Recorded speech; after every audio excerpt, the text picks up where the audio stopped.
ಅಲ್ಲ, ಇದು ಏನಾಗಿದೆ ಅನಾವಶ್ಯಕ ಆ್ಯಕ್ಚುಲಿ.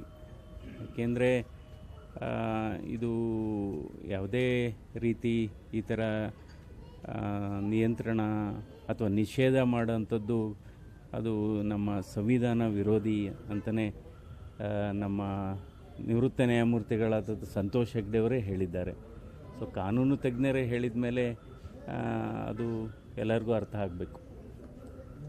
ಇದರಿಂದ ಸುಮ್ಮನೆ ಏನಾಗುತ್ತೆ, ನಾವು ಸಮಾಜದಲ್ಲಿ ಸಾಮರಸ್ಯವನ್ನು ಕಾಪಾಡ್ಕೊಂಡು ಹೋಗಬೇಕು. ಸಮಾಜದಲ್ಲಿ ಸಾಮರಸ್ಯ ಇರಬೇಕಾಗುತ್ತೆ, ಸಹಿಷ್ಣುತೆ ಇರಬೇಕಾಗುತ್ತೆ. ಸೊ ಈ ರೀತಿ ಹೇಳಿಕೆಗಳಿಂದ ಸುಮ್ಮನೆ ಗೊಂದಲ ಸೃಷ್ಟಿಯಾಗುತ್ತೆ.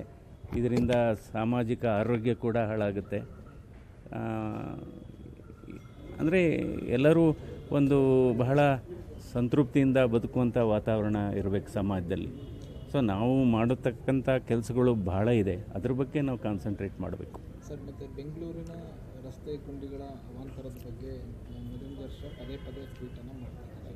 ನಿನ್ನೆನೂ ಕೂಡ ಟ್ವೀಟ್ ಮಾಡಿದರು, ನಿಮಗೆ ಸಾಧ್ಯ ಆಗಲಿಲ್ಲ ಅಂದರೆ ನಾವೇ ರಸ್ತೆ ಗುಂಡಿಗಳನ್ನು ಮುಗಿಸ್ತೇವೆ ಅಂತ ಹೇಳಿದ್ದಾರೆ. ಮತ್ತು ಇದಕ್ಕೆ ಡಿ ಕೆ ಶಿವಕುಮಾರ್ ಅವರು ಕೂಡ ತಿರುಗೇಟು ಕೊಟ್ಟಿದ್ದಾರೆ. ಅವರು ಒಂದು ಅಜೆಂಡವನ್ನು ಇಟ್ಕೊಂಡಿದ್ದಾರೆ, ಉದ್ಯಮಿಗಳು ನಮ್ಮ ವಿರುದ್ಧ ದಾಳಿ ಮಾಡ್ತಿದ್ದಾರೆ. ಅಂದರೆ ಇದು ಫೀಡ್ಬ್ಯಾಕ್ ಸಿಸ್ಟಮ್ ಅಂತ. ಪ್ರತಿಯೊಂದು ಇಲಾಖೆನಲ್ಲೂ ಕೂಡ ಒಂದು ಫೀಡ್ಬ್ಯಾಕ್ ಸಿಸ್ಟಮ್ ಅಂತ ಇರುತ್ತೆ. ಸೊ ಅಂದರೆ ಈ ರೀತಿ ಸಮಸ್ಯೆಗಳಿದೆ, ಸೊ ಅದನ್ನು ಸರ್ಕಾರದ ಗಮನಕ್ಕೆ ತರುವಂಥದ್ದು ಪ್ರತಿಯೊಬ್ಬ ನಾಗರಿಕರದ ಕರ್ತವ್ಯ ಅಂತ. ಅದನ್ನು ಸರಿಪಡಿಸ್ಕೋಬೇಕು. ಇದನ್ನು ನಾವು ಸಕಾರಾತ್ಮಕವಾಗಿ ಸ್ವೀಕರಣೆ ಮಾಡಬೇಕಾಗತ್ತೆ ಅಷ್ಟೇ.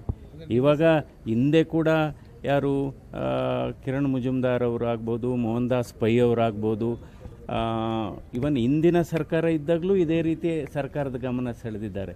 ಸೊ ಇದನ್ನು ಈ ಸಂಘರ್ಷದ ಹಾದಿ ತಗೋಬಾರ್ದು, ಇದನ್ನು ಸಕಾರಾತ್ಮಕವಾಗಿ ತೆಗೆದುಕೊಂಡು ಯಾವ ರೀತಿ ನಾವು ಎಲ್ಲರನ್ನು, ಈಗ ಕೆಲವು CSR ಆ್ಯಕ್ಟಿವಿಟೀಸ್ ಕೂಡ ಇದೆ, ಎಲ್ಲರೂ ಒಟ್ಟಿಗೆ ತಗೊಂಡು ಹೋಗಬೇಕು.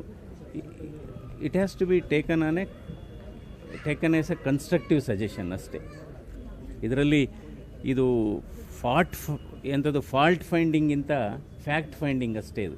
It is not a fault finding, it is a fact finding and corrective measures important ಅಷ್ಟೇ. ಇದಕ್ಕೆ ಬೆಂಗಳೂರಿಗೆ ಅನೇಕರು ಬರ್ತಾರೆ, ಒಂದು ಸಹಾಯ ಪಡ್ಕೊಂಡು ಆಮೇಲೆ ಬರ್ತಾರೆ, ಆಮೇಲೆ ಬೆಳೆದ ಊರನ್ನೇ ಮರೀತಾರೆ ಅಂತ ಡಿ ಕೆ ಶಿವಕುಮಾರ್ ಅವರು ಹೇಳ್ತಾರೆ. ಅಂದರೆ ಉದ್ಯಮಿಗಳನ್ನ ಅಂದರೆ ಬರುವಾಗ ಪ್ಲೀಸ್ ಮಾಡ್ತಾರೆ, ಬೆಳೆದ ಮೇಲೆ ಸವಾರಿ ಮಾಡ್ತಾರೆ. ಇಲ್ಲ, ಇದ್ರ ಬಗ್ಗೆ ನಾನೇನು ಹೇಳೋಕ್ಕೋಗಲ್ಲ. ಮೋಸ್ಟ್ ಇಂಪಾರ್ಟೆಂಟು ನಮ್ಮ ಸಮಸ್ಯೆಗಳಿಗೆ ನಾವು ಪರಿಹಾರ ಕಂಡಿಡ್ಕೋಬೇಕು, ಅದನ್ನು ನಾವು ಸಾರ್ಟ್ಔಟ್ ಮಾಡ್ಕೋಬೇಕು. ಸೊ ಇದರಲ್ಲಿ ಸುಮ್ಮನೆ ನಾನಂತೂ ಇದ್ರ ಬಗ್ಗೆ ರಾಜಕೀಯವಾಗಿ ಏನೂ ಮಾತಾಡೋಕ್ಕಾಗೋದಿಲ್ಲ, ಮಾತಾಡೋದು ಇಲ್ಲ, ಅವಶ್ಯಕತೆಯೂ ಇಲ್ಲ. ಇದನ್ನು ಸಕಾರಾತ್ಮಕವಾಗಿ ಇದು ಮಾಡಿ ಏನೆಲ್ಲ ಈಗೇನು ಮೂಲಭೂತ ಸೌಕರ್ಯಗಳ ಸಮಸ್ಯೆಗಳೇನಿದೆ ಅದನ್ನು ಸರಿಪಡಿಸ್ಬೇಕಾಗತ್ತೆ. ಯಾವಾಗಲೂ ಅಷ್ಟೇ, ನಾವು ಇವಾಗ ಮಳೆಗಾಲದ ಸಮಸ್ಯೆಗಳನ್ನು ಬೇಸಿಗೆ ಕಾಲದಲ್ಲಿ ಅಡ್ರೆಸ್ ಮಾಡಬೇಕು, ಬೇಸಿಗೆ ಕಾಲದ ಸಮಸ್ಯೆಗಳನ್ನು ಮಳೆಗಾಲದಲ್ಲಿ ಅಡ್ರೆಸ್ ಮಾಡಬೇಕು. ಆ ಪ್ರಿನ್ಸಿಪಲ್ಲು ಇದು ಗುಣಮಟ್ಟದ ಕಾಮಗಾರಿಗಳಾಗಬೇಕಷ್ಟೆ. ಅಲ್ಲ, ಇದು ಏನಾಗಿದೆ ಅನಾವಶ್ಯಕ ಆ್ಯಕ್ಚುಲಿ. ಏಕೆಂದರೆ ಇದು ಯಾವುದೇ ರೀತಿ ಈ ಥರ ನಿಯಂತ್ರಣ ಅಥವಾ ನಿಷೇಧ ಮಾಡೋಂಥದ್ದು ಅದು ನಮ್ಮ ಸಂವಿಧಾನ ವಿರೋಧಿ ಅಂತಲೇ ನಮ್ಮ ನಿವೃತ್ತ ನ್ಯಾಯಮೂರ್ತಿಗಳಾದ ಸಂತೋಷ್ ಹೆಗ್ಡೆ ಅವರೇ ಹೇಳಿದ್ದಾರೆ. ಸೊ ಕಾನೂನು ತಜ್ಞರೇ ಹೇಳಿದ ಮೇಲೆ ಅದು ಎಲ್ಲರಿಗೂ ಅರ್ಥ ಆಗಬೇಕು. ಇದರಿಂದ ಸುಮ್ಮನೆ ಏನಾಗುತ್ತೆ, ನಾವು ಸಮಾಜದಲ್ಲಿ ಸಾಮರಸ್ಯವನ್ನು ಕಾಪಾಡ್ಕೊಂಡು ಹೋಗಬೇಕು. ಸಮಾಜದಲ್ಲಿ ಸಾಮರಸ್ಯ ಇರಬೇಕಾಗುತ್ತೆ, ಸಹಿಷ್ಣುತೆ ಇರಬೇಕಾಗುತ್ತೆ. ಸೊ ಈ ರೀತಿ ಹೇಳಿಕೆಗಳಿಂದ ಸುಮ್ಮನೆ ಗೊಂದಲ ಸೃಷ್ಟಿಯಾಗುತ್ತೆ. ಇದರಿಂದ ಸಾಮಾಜಿಕ ಆರೋಗ್ಯ ಕೂಡ ಹಾಳಾಗುತ್ತೆ. ಅಂದರೆ ಎಲ್ಲರೂ ಒಂದು ಬಹಳ ಸಂತೃಪ್ತಿಯಿಂದ ಬದುಕುವಂಥ ವಾತಾವರಣ ಇರಬೇಕು ಸಮಾಜದಲ್ಲಿ. ಸೊ ನಾವು ಮಾಡತಕ್ಕಂಥ ಕೆಲಸಗಳು ಬಹಳ ಇದೆ, ಅದ್ರ ಬಗ್ಗೆ ನಾವು ಕಾನ್ಸಂಟ್ರೇಟ್ ಮಾಡಬೇಕು. ಸರ್, ಮತ್ತು ಬೆಂಗಳೂರಿನ ರಸ್ತೆ ಗುಂಡಿಗಳ ಅವಾಂತರದ ಬಗ್ಗೆ ಮುಂದಿನ ವರ್ಷ ಪದೇ ಟ್ವೀಟನ್ನು ಮಾಡ್ತಿದ್ದಾರೆ. ನಿನ್ನೆನೂ ಕೂಡ ಟ್ವೀಟ್ ಮಾಡಿದರು, ನಿಮಗೆ ಸಾಧ್ಯ ಆಗಲಿಲ್ಲ ಅಂದರೆ ನಾವೇ ರಸ್ತೆ ಗುಂಡಿಗಳನ್ನು ಮುಗಿಸ್ತೇವೆ ಅಂತ ಹೇಳಿದ್ದಾರೆ. ಮತ್ತು ಇದಕ್ಕೆ ಡಿ ಕೆ ಶಿವಕುಮಾರ್ ಅವರು ಕೂಡ ತಿರುಗೇಟು ಕೊಟ್ಟಿದ್ದಾರೆ. ಅವರು ಒಂದು ಅಜೆಂಡವನ್ನು ಇಟ್ಕೊಂಡಿದ್ದಾರೆ, ಉದ್ಯಮಿಗಳು ನಮ್ಮ ವಿರುದ್ಧ ದಾಳಿ ಮಾಡ್ತಿದ್ದಾರೆ. ಅಂದರೆ ಇದು ಫೀಡ್ಬ್ಯಾಕ್ ಸಿಸ್ಟಮ್ ಅಂತ. ಪ್ರತಿಯೊಂದು ಇಲಾಖೆನಲ್ಲೂ ಕೂಡ ಒಂದು ಫೀಡ್ಬ್ಯಾಕ್ ಸಿಸ್ಟಮ್ ಅಂತ ಇರುತ್ತೆ. ಸೊ ಅಂದರೆ ಈ ರೀತಿ ಸಮಸ್ಯೆಗಳಿದೆ. ಸೊ ಅದನ್ನು ಸರ್ಕಾರದ ಗಮನಕ್ಕೆ ತರುವಂಥದ್ದು ಪ್ರತಿಯೊಬ್ಬ ನಾಗರಿಕರದ ಕರ್ತವ್ಯ ಅಂತ ಅದನ್ನು ಸರಿಪಡಿಸ್ಕೋಬೇಕು. ಇದನ್ನು ನಾವು ಸಕಾರಾತ್ಮಕವಾಗಿ ಸ್ವೀಕರಣೆ ಮಾಡಬೇಕಾಗತ್ತೆ ಅಷ್ಟೇ. ಇವಾಗ ಹಿಂದೆ ಕೂಡ ಯಾರು ಕಿರಣ್ ಮುಜುಮ್ದಾರ್ ಅವರಾಗ್ಬೋದು, ಮೋಹನ್ ದಾಸ್ ಪೈ ಅವರಾಗ್ಬೋದು, ಇವನ್ ಹಿಂದಿನ ಸರ್ಕಾರ ಇದ್ದಾಗಲೂ ಇದೇ ರೀತಿ ಸರ್ಕಾರದ ಗಮನ ಸೆಳೆದಿದ್ದಾರೆ.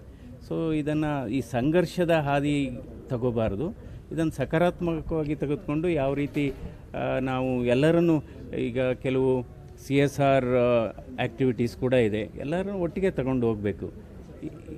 It has to be taken as a constructive suggestion ಅಷ್ಟೇ. ಇದರಲ್ಲಿ ಇದು ಫಾಲ್ಟ್ ಫೈಂಡಿಂಗಿಂತ ಫ್ಯಾಕ್ಟ್ ಫೈಂಡಿಂಗ್ ಅಷ್ಟೇ. ಇದು it is not a fault finding, it is a fact finding and corrective measures important ಅಷ್ಟೇ. ಇದಕ್ಕೆ ಬೆಂಗಳೂರಿಗೆ ಅನೇಕರು ಬರ್ತಾರೆ, ಒಂದು ಸಹಾಯ ಪಡ್ಕೊಂಡು ಆಮೇಲೆ ಬರ್ತಾರೆ, ಆಮೇಲೆ ಬೆಳೆದ ಊರನ್ನೇ ಮರೀತಾರೆ ಅಂತ ಡಿ ಕೆ ಶಿವಕುಮಾರ್ ಅವರು ಹೇಳಿದ್ದಾರೆ. ಅಂದರೆ ಉದ್ಯಮಿಗಳನ್ನ ಅಂದರೆ ಬರುವಾಗ ಪ್ಲೀಸ್ ಮಾಡ್ತಾರೆ, ಬೆಳೆದ ಮೇಲೆ ಸವಾರಿ ಮಾಡ್ತಾರೆ. ಇಲ್ಲ, ಇದ್ರ ಬಗ್ಗೆ ನಾನೇನು ಹೇಳೋಕ್ಕೋಗಲ್ಲ. ಮೋಸ್ಟ್ ಇಂಪಾರ್ಟೆಂಟು ನಮ್ಮ ಸಮಸ್ಯೆಗಳಿಗೆ ನಾವು ಪರಿಹಾರ ಕಂಡುಹಿಡ್ಕೋಬೇಕು, ಅದನ್ನು ನಾವು ಸಾರ್ಟ್ಔಟ್ ಮಾಡ್ಕೋಬೇಕು. ಸೊ ಇದರಲ್ಲಿ ಸುಮ್ಮನೆ ನಾನಂತೂ ಇದ್ರ ಬಗ್ಗೆ ರಾಜಕೀಯವಾಗಿ ಏನೂ ಮಾತಾಡೋದು ಇಲ್ಲ, ಅವಶ್ಯಕತೆಯೂ ಇಲ್ಲ. ಇದನ್ನು ಸಕಾರಾತ್ಮಕವಾಗಿ ಇದು ಮಾಡಿ ಏನೆಲ್ಲ ಈಗೇನು ಮೂಲಭೂತ ಸೌಕರ್ಯಗಳ ಸಮಸ್ಯೆಗಳೇನಿದೆ ಅದನ್ನು ಸರಿಪಡಿಸ್ಬೇಕಾಗತ್ತೆ. ಯಾವಾಗಲೂ ಅಷ್ಟೇ, ನಾವು ಇವಾಗ ಮಳೆಗಾಲದ ಸಮಸ್ಯೆಗಳನ್ನು ಬೇಸಿಗೆ ಕಾಲದಲ್ಲಿ ಅಡ್ರೆಸ್ ಮಾಡಬೇಕು, ಬೇಸಿಗೆ ಕಾಲದ ಸಮಸ್ಯೆಗಳನ್ನು ಮಳೆಗಾಲದಲ್ಲಿ ಅಡ್ರೆಸ್ ಮಾಡಬೇಕು. ಆ ಪ್ರಿನ್ಸಿಪಲ್ಲು ಇದು ಗುಣಮಟ್ಟದ ಕಾಮಗಾರಿಗಳಾಗಬೇಕಷ್ಟೆ. ಇಲ್ಲ, ಇದು ಏನಾಗಿದೆ ಅನಾವಶ್ಯಕ ಆ್ಯಕ್ಚುಲಿ. ಏಕೆಂದರೆ ಇದು ಯಾವುದೇ ರೀತಿ ಈ ಥರ ನಿಯಂತ್ರಣ ಅಥವಾ ನಿಷೇಧ ಮಾಡೋಂಥದ್ದು ಅದು ನಮ್ಮ ಸಂವಿಧಾನ ವಿರೋಧಿ ಅಂತಲೇ ನಮ್ಮ ನಿವೃತ್ತ ನ್ಯಾಯಮೂರ್ತಿಗಳಾದದ್ದು ಸಂತೋಷ್ ಹೆಗ್ಡೆ ಅವರೇ ಹೇಳಿದ್ದಾರೆ. ಸೊ ಕಾನೂನು ತಜ್ಞರೇ ಹೇಳಿದ ಮೇಲೆ ಅದು ಎಲ್ಲರಿಗೂ ಅರ್ಥ ಆಗಬೇಕು. ಇದರಿಂದ ಸುಮ್ಮನೆ ಏನಾಗುತ್ತೆ, ನಾವು ಸಮಾಜದಲ್ಲಿ ಸಾಮರಸ್ಯವನ್ನು ಕಾಪಾಡ್ಕೊಂಡು ಹೋಗಬೇಕು.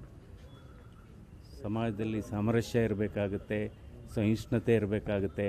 ಸೊ ಈ ರೀತಿ ಹೇಳಿಕೆಗಳಿಂದ ಸುಮ್ಮನೆ ಗೊಂದಲ ಸೃಷ್ಟಿಯಾಗುತ್ತೆ, ಇದರಿಂದ ಸಾಮಾಜಿಕ ಆರೋಗ್ಯ ಕೂಡ ಹಾಳಾಗುತ್ತೆ.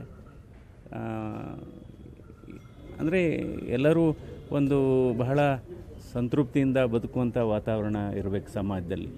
ಸೊ ನಾವು ಮಾಡತಕ್ಕಂಥ ಕೆಲಸಗಳು ಬಹಳ ಇದೆ, ಅದ್ರ ಬಗ್ಗೆ ನಾವು ಕಾನ್ಸಂಟ್ರೇಟ್ ಮಾಡಬೇಕು. ಸರ್, ಮತ್ತು ಬೆಂಗಳೂರಿನ ರಸ್ತೆ ಗುಂಡಿಗಳ ಅವಾಂತರದ ಬಗ್ಗೆ ಮುಂದಿನ ವರ್ಷ ಪದೇ ಟ್ವೀಟನ್ನು ಮಾಡ್ತಿದ್ದಾರೆ. ನಿನ್ನೆನೂ ಕೂಡ ಟ್ವೀಟ್ ಮಾಡಿದರು, ನಿಮಗೆ ಸಾಧ್ಯ ಆಗಲಿಲ್ಲ ಅಂದರೆ ನಾವೇ ರಸ್ತೆ ಗುಂಡಿಗಳನ್ನು ಮುಚ್ಚಿಸ್ತೇವೆ ಅಂತ ಹೇಳಿದ್ದಾರೆ. ಮತ್ತು ಇದಕ್ಕೆ ಡಿ ಕೆ ಶಿವಕುಮಾರ್ ಅವರು ಕೂಡ ತಿರುಗೇಟ್ ಕೊಟ್ಟಿದ್ದಾರೆ. ಅವರು ಒಂದು ಅಜೆಂಡವನ್ನು ಇಟ್ಕೊಂಡಿದ್ದಾರೆ, ಉದ್ಯಮಿಗಳು ನಮ್ಮ ವಿರುದ್ಧ ದಾಳಿ ಮಾಡ್ತಿದ್ದಾರೆ. ಅಂದರೆ ಇದು ಫೀಡ್ಬ್ಯಾಕ್ ಸಿಸ್ಟಮ್ ಅಂತ. ಪ್ರತಿಯೊಂದು ಇಲಾಖೆನಲ್ಲೂ ಕೂಡ ಒಂದು ಫೀಡ್ಬ್ಯಾಕ್ ಸಿಸ್ಟಮ್ ಅಂತ ಇರುತ್ತೆ. ಸೊ ಅಂದರೆ ಈ ರೀತಿ ಸಮಸ್ಯೆಗಳಿದೆ, ಸೊ ಅದನ್ನು ಸರ್ಕಾರದ ಗಮನಕ್ಕೆ ತರುವಂಥದ್ದು ಪ್ರತಿಯೊಬ್ಬ ನಾಗರಿಕರದ ಕರ್ತವ್ಯ ಅಂತ ಅದನ್ನು ಸರಿಪಡಿಸ್ಕೋಬೇಕು. ಇದನ್ನು ನಾವು ಸಕಾರಾತ್ಮಕವಾಗಿ ಸ್ವೀಕರಣೆ ಮಾಡಬೇಕಾಗತ್ತೆ ಅಷ್ಟೇ. ಇವಾಗ ಹಿಂದೆ ಕೂಡ ಯಾರು ಕಿರಣ್ ಮುಜುಮ್ದಾರ್ ಅವರಾಗ್ಬೋದು, ಮೋಹನ್ ದಾಸ್ ಪೈ ಅವರಾಗ್ಬೋದು, ಇವನ್ ಹಿಂದಿನ ಸರ್ಕಾರ ಇದ್ದಾಗಲೂ ಇದೇ ರೀತಿ ಸರ್ಕಾರದ ಗಮನ ಸೆಳೆದಿದ್ದಾರೆ. ಸೊ ಇದನ್ನು ಈ ಸಂಘರ್ಷದ ಹಾದಿ ತಗೋಬಾರ್ದು, ಇದನ್ನು ಸಕಾರಾತ್ಮಕವಾಗಿ ತೆಗೆದುಕೊಂಡು ಯಾವ ರೀತಿ ನಾವು ಎಲ್ಲರನ್ನೂ ಈಗ ಕೆಲವು CSR ಆ್ಯಕ್ಟಿವಿಟೀಸ್ ಕೂಡ ಇದೆ, ಎಲ್ಲರೂ ಒಟ್ಟಿಗೆ ತಗೊಂಡು ಹೋಗಬೇಕು.